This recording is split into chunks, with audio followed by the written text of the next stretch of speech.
Olá, caros espectadores. Bem-vindos de volta ao canal. Hoje vamos falar do Ataca. Mas antes de começar, não esquece de deixar seu like para apoiar o canal, compartilhar com os amigos e se inscrever para não perder os próximos vídeos. Deixa nos comentários o que você achou dessa criatura e se quer mais mistérios bizarros assim. Vamos lá. No início do ano de 1950, mais precisamente no mês de janeiro, uma violenta e implacável tempestade desabou sobre o Golfo de Suez, no Egito. Durante 72 horas intermináveis, os ventos rugiram e as ondas sergueram com uma fúria raramente vista, castigando a costa com toda a sua força. Quando os céus finalmente se acalmaram e o mar recuou, a natureza revelou nos areais da praia um segredo macabro e espetacular que havia arrancado das profundezas. Os moradores locais, retomando suas rotinas, depararam-se com uma visão verdadeiramente aterradora. Um corpo de proporções colossais, uma criatura marítima de um feiura incomum, jazia na areia. O tamanho do animal era tão impressionante que se comparava ao de uma baleia,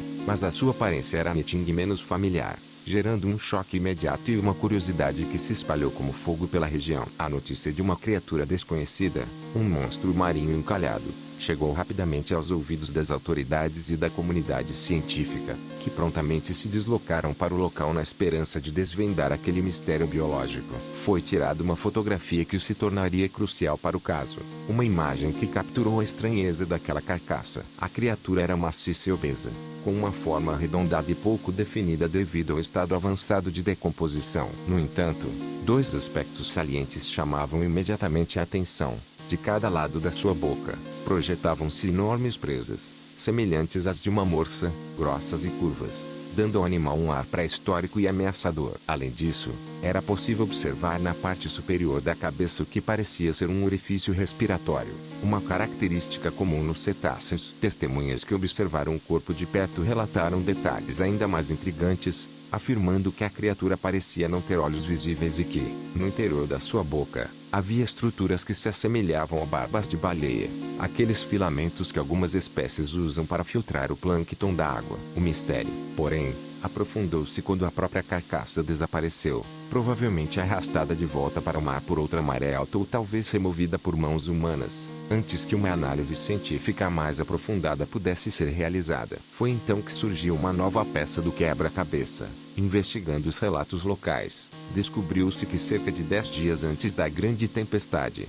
pescadores e habitantes da costa haviam avistado uma criatura viva nadando nas proximidades da praia, e a descrição que fizeram dela coincidia perfeitamente com a carcaça monstruosa que depois apareceu. Esse avistamento prévio alimentou a teoria de que se tratava de uma espécie desconhecida, um verdadeiro monstro marinho que habitava as profundezas do Golfo de Suez. No final, após um meticuloso processo de investigação e análise das evidências, principalmente da famosa fotografia, os cientistas chegaram a uma conclusão que, para muitos, pode ter parecido anticlimática, mas que é um exemplo clássico de como a decomposição pode enganar os nossos sentidos. Eles determinaram que a carcaça de Ataca era, na realidade, uma baleia de bridge em um estado muito avançado de decomposição. As impressionantes presas de morsa que tanto assombraram a imaginação popular eram, na verdade, os ossos da mandíbula inferior do animal, que, com a putrefação dos tecidos moles ao seu redor, ficaram expostos e projetados para fora,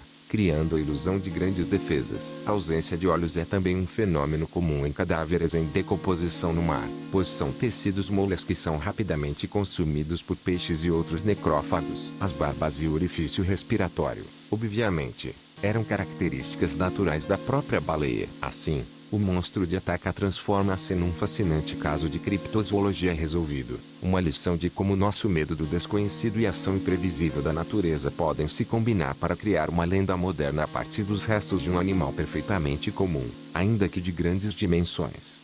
Conclusão. E assim, chegamos ao fim do vídeo. Espero que tenham gostado. Até a próxima.